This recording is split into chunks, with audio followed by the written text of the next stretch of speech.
Pada kali ini saya ingin tunjukkan kepada sahabat-sahabat semua bagaimana ciri-ciri yang terdapat pada aplikasi Kindle di iPad, juga di telefon dan juga di peranti-peranti yang lain boleh membantu meningkatkan keberkesanan dalam pengalaman kita membaca buku-buku digital. Di iPad saya ada beberapa aplikasi yang saya gunakan untuk membaca buku-buku digital.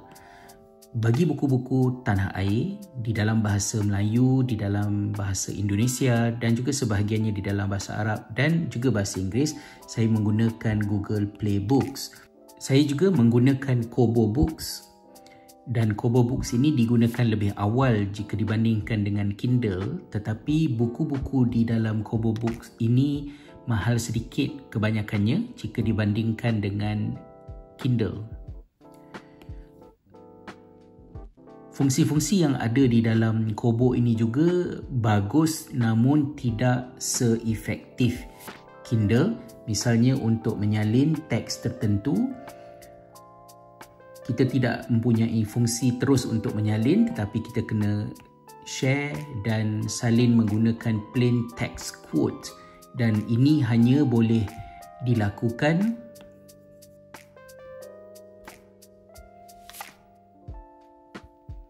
sekiranya teks itu tidak panjang. Itu antara limitasi yang wujud di dalam Kobo Books. Sekarang ini kita lihat kepada Kindle. Kita tidak mempunyai buku-buku di dalam bahasa Melayu kerana Kindle ataupun Amazon tidak membenarkan penjualan buku-buku di dalam bahasa-bahasa yang tidak terdapat di dalam database mereka. Salah satu daripadanya adalah bahasa Malaysia. Kita lihat beberapa ciri menarik.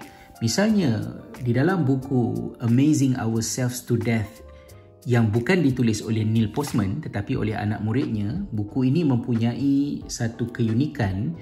Buku ini diselaraskan dengan versi bercetak. Oleh yang demikian, jika kita lihat misalnya di halaman-halaman yang tertentu, kalau di sini kita boleh tengok bagaimana diletakkan bentuk yang sebegini, dan ini menunjukkan bahawa bahagian sebelum IX itu adalah di muka surat pendahuluan 4, manakala teks selepas daripadanya adalah di muka surat X ataupun di muka surat yang kelima.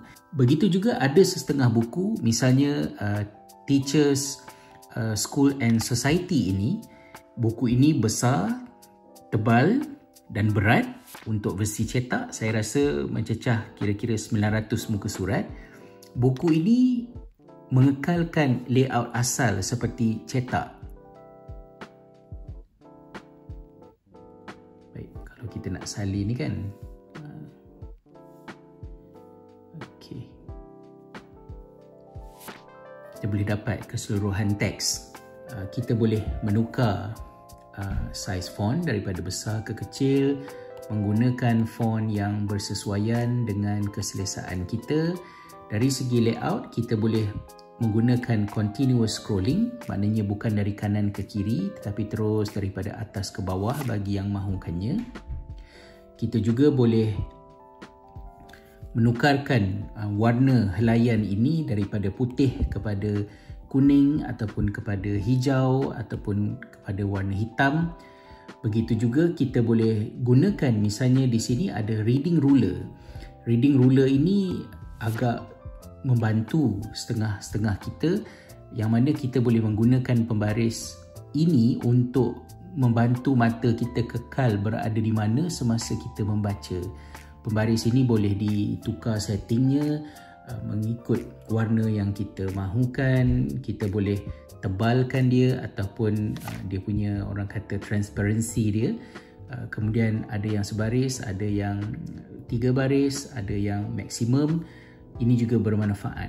Dan kita tunjukkan di sini popular highlight ini ya. Yang dimaksudkan dengan popular highlight ini ialah kalau kita klik di sini popular highlights, dan kita akan nampak senarai bahagian buku ini yang highlighted by pembaca-pembaca lain, auto-generated, yang boleh membantu kita untuk melihat beberapa kandungan popular, nak kata kandungan utama tak semestinya, tapi kandungan popular daripada buku tersebut. Semasa kita melakukan pembacaan, kita juga boleh melihat contohnya perkataan yang kita tidak tahu maknanya. Misalnya perkataan karakter. Apakah yang dimaksudkan dengan karakter? Kita boleh melihat definisinya sama ada di dalam bahasa kedua yang kita pilih. Misalnya karakter diterjemahkan ke bahasa Arab sebagai syakhsiyah. Kita juga boleh set kepada kamus bahasa Inggeris, terus diterangkan. Kita juga boleh melihat artikel Wikipedia berkaitan dengan istilah berkenaan, dan kita juga boleh melihat terjemahannya di sini daripada bahasa Inggeris, katakanlah ke bahasa Arab. Ya, itu adalah translation dia, ataupun di sini character. Dan sekiranya kita lihat perenggan ini menarik untuk kita kongsikan, kita ada dua cara. Sama ada kita salin teks berkenaan, ataupun kita boleh hasilkan poster secara pantas dengan menggunakan aplikasi ini. Dan anda boleh lihat ya, bahagian yang telah kita highlighted tadi telah dijadikan poster ini, dan kita boleh save image, ataupun kita boleh terus postkan ianya di Instagram ataupun di Facebook. Semoga perkongsian ini meningkatkan semangat anda untuk meneroka pengalaman membaca buku-buku digital menggunakan peranti-peranti yang pelbagai untuk meningkatkan keberkesanan kita dalam amalan membaca.